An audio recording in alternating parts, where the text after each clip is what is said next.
Well, hello, friends. Mark Holmes here, and as always, I want to thank you all for watching, commenting, subscribing, and being part of the Joe Boo Sports Report.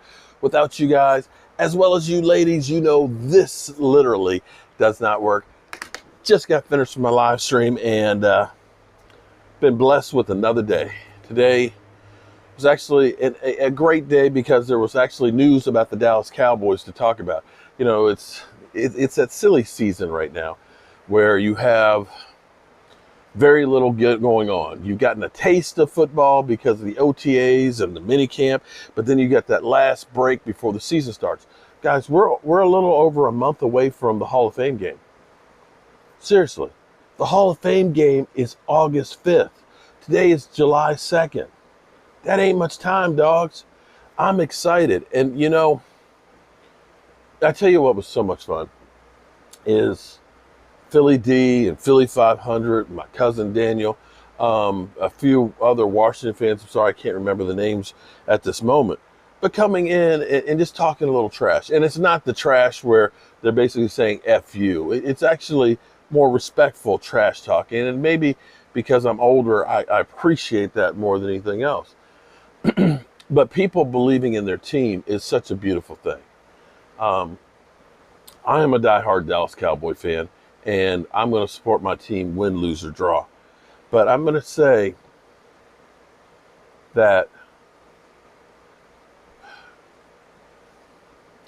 let me make sure I put this right. You know, we're always sold hope. Every year it's like, you know, can't wait for next year, and here's next year, and it's going to be great. And we always are looking forward to it. We always get that hyped up feeling that, you know, this isn't going to be like last year. You know, when we got Mike McCarthy there and we saw that, you know, we weren't a bad team, but if we could get some things doing a little better, get rid of Jason Garrett and new philosophy that things work out, and we get COVID and Mike Nolan, and it just was bad and all the injuries. So I understand how a lot of Cowboy fans feel like you're in that relationship where the person does something wrong and you get fed up, you get tired of it, and they say, oh no, honey, I'm going to change, you know, I'm going to be different. You know, I'll never do that again. And damn if that shit just doesn't keep happening over and over again. And you feel like you're in this endless cycle that, you know, you want to believe that it's going to be different, that things have changed. But you know, it hasn't changed. You know that we're going to be back in the same position again in X amount of time. So I get how a lot of Cowboy fans feel about that. And a lot of Cowboy fans are, you know, look at Mike McCarthy and say, man, he's a bum. But you can't really count last year. To come in and be the new coach and then not be able to touch the players until August and not even have a typical off season. Nobody even knew anybody. So I'm going to give him a pass on that one.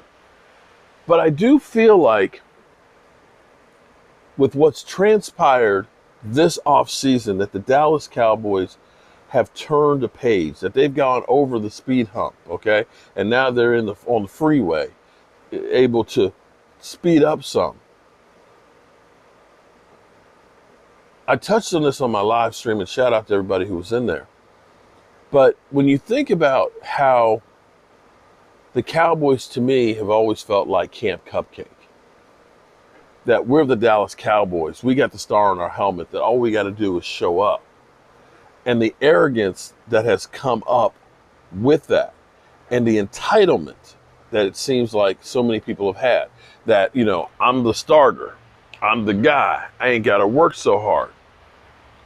For me to hear that the Dallas Cowboys are being fined by the NFL for being too physical and aggressive in practice, I'm sorry. Be still my beating heart.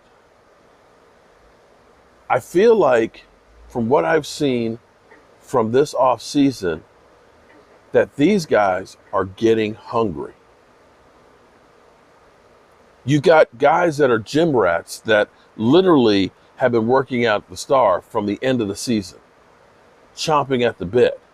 We had more players showing up during OTAs, excuse me, not OTAs. We had more players showing up before There were even OTAs working at the facilities. 26 players, 26 Dallas Cowboy players were there getting stronger, working out, getting treatment. The most in the NFL.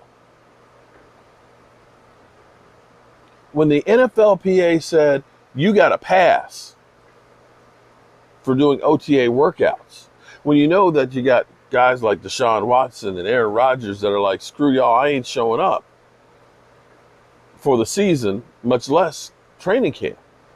You got to think that if Aaron Rodgers does show up, that they're still a little behind because they're not working with the new guys, these rookies that came in. They don't know how the ball is going to come out of Aaron Rodgers. They'll guarantee it'll come out a lot faster and harder than from the other guys that they have, the no-names. But from Jump Street, these guys have been there. And when you see Dan Quinn in there, jumping into the lineup here, Bohannon, get out. Jumping into the lineup and showing techniques and seeing him out there showing hands on. And knowing that these guys are going after it. It's not that the coaches are saying, you got to do this. It's these guys that are fighting for their football future. And maybe the Cowboys have finally gotten some things right of understanding that we just can't keep signing old guys. We need to get young pups. Instead of signing all these big contracts, let's make these guys prove it.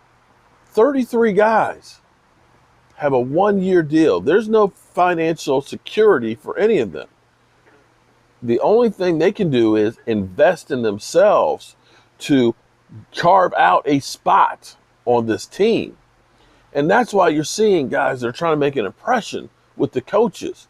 They're trying to get some staying power. They're trying to get a leg up before we go to training camp. We're trying to get people to notice me because I wasn't that draft pick. I'm low down on the totem pole. But if you don't think I'm not going to come in here and try and make some noise and be a player, I'm going to. And I feel like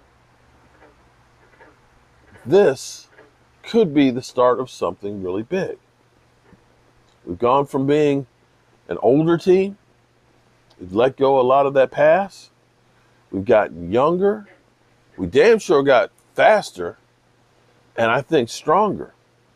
And as I look at these positions on the defense, that either we've at least held serve or we've improved dramatically.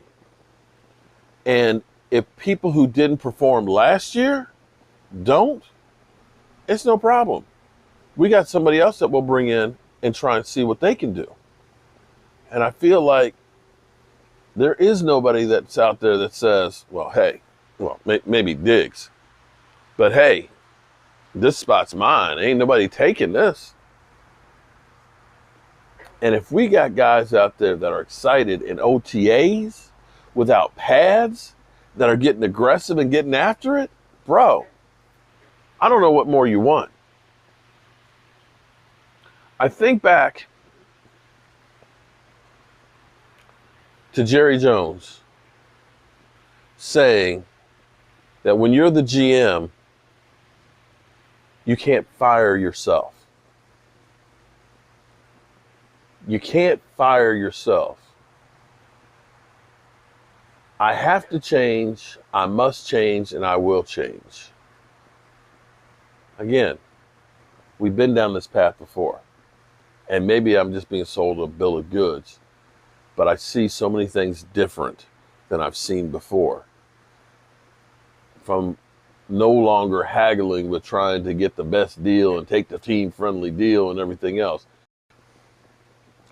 From Jerry Jones getting that deal done to the change of Dan Quinn to the attitude of the players of being excited about practice. Maybe I am being sold a bill of goods and maybe I'll be disappointed in the season. But right now, I want to be hopeful and positive that I believe something has changed. With that being said, it's been a long night and I need to go spend some time with my wife. I'm Mark Holmes and I feel blessed that I had this day spent with you guys and pray that I have one tomorrow. Peace.